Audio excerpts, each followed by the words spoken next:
मित्रांनो, माहिती आहे की मिथुन राशीचे लोक जाम चिडलेत आमच्यावर. कारण बऱ्याच दिवसात मिथुन राशीचा व्हिडिओ आला नाही आहे असं त्यांचं म्हणणं आहे आणि कमेंट बॉक्समध्ये ते त्यांची नाराजी व्यक्तसुद्धा करतात. म्हणूनच तुमची नाराजी दूर करण्यासाठी आजचा हा व्हिडिओ आहे.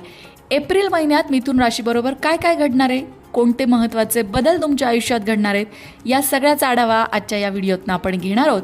तेव्हा व्हिडिओ शेवटपर्यंत नक्की ऐका. मिथुन राशीचं कसं असतं तुम्हाला माहिती आहे ना. मिथुन राशीवाले लोक स्मार्ट असतात, बोलायला हुशार असतात. त्यांना जी गोष्ट हवी असते ती मिळवण्यासाठी हे आकाश पाताळ एक करणारे असतात. पण मिथुन राशीच्या लोकांना मला सांगायचं आहे की एप्रिल महिन्यामध्ये तुम्हाला थोडासा संयम बाळगावा लागणार आहे. कारण ब्रह्मांड तुमची परीक्षा घेत आहे की काय असं तुम्हाला सुरुवातीला वाटू शकतं. पण त्याचा मोबदला, त्याचा रिवॉर्ड म्हणू शकतो आपण, तो तुम्हाला या महिन्याच्या शेवटी मिळणार आहे. जे काही ग्रहमान तयार होतंय, सूर्य आणि बुधाची जी काही स्थिती आहे, त्यामुळे तुमचं काम, तुमचं नाव, तुमचा परफॉर्मन्स लोकांच्या नजरेत येणार आहे. सुरुवातीला अर्थात तुम्हाला कामाचा ताण जाणवेल, थोडंसं डेडलाईनचं प्रेशर असेल. पण जर तुम्ही थोडा संयम ठेवलात तर तुमचे जे काही एफर्ट्स आहेत, तुम्ही जे काही कष्ट घेताय ते निश्चितच वाया जाणार नाहीत. एखादी गुड न्यूज तुम्हाला तुमच्या कामामुळे एप्रिल महिन्यामध्ये मिळू शकते. त्याचबरोबर एप्रिल महिन्यात चांगली गोष्ट कोणती घडणार आहे तर योग्य वेळी योग्य लोक तुम्हाला भेटणार आहेत.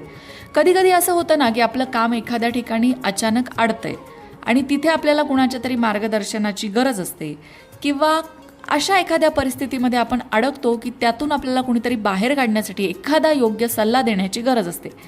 तसं काहीसं तुमच्या बाबतीत एप्रिल महिन्यामध्ये घडू शकतं. त्यामुळे धीर आणि संयम ठेवायचा आहे. सगळ्यात महत्त्वाचं म्हणजे एप्रिल महिन्यामध्ये ओव्हर थिंकिंग करायचं नाही आहे. अतिविचार तुम्ही करणार आहात तो टाळायचा आहे. अतिविचार केल्यामुळे तुम्हाला थोडासा निर्णय घ्यायला त्रास होऊ शकतो.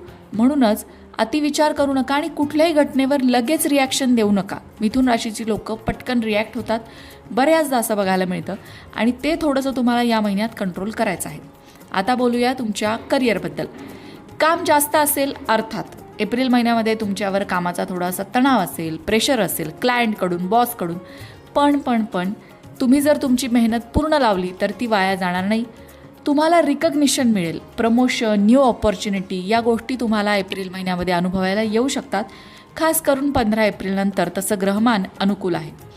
तुम्ही जर कम्युनिकेशन, सेल्स, मीडिया, टीचिंग या क्षेत्रात असाल तर हा महिना तुमच्यासाठी गेम चेंजर ठरू शकतो, असे काहीसे संकेत ग्रहांकडून मिळत आहेत. आर्थिक स्थितीबद्दल बोलायचं झालं तर पैसे येणार आहेत पण खर्चही वाढणार आहे. त्यामुळे तुम्हाला दोन्हीचा बॅलन्स ठेवावा लागणार आहे. त्याचबरोबर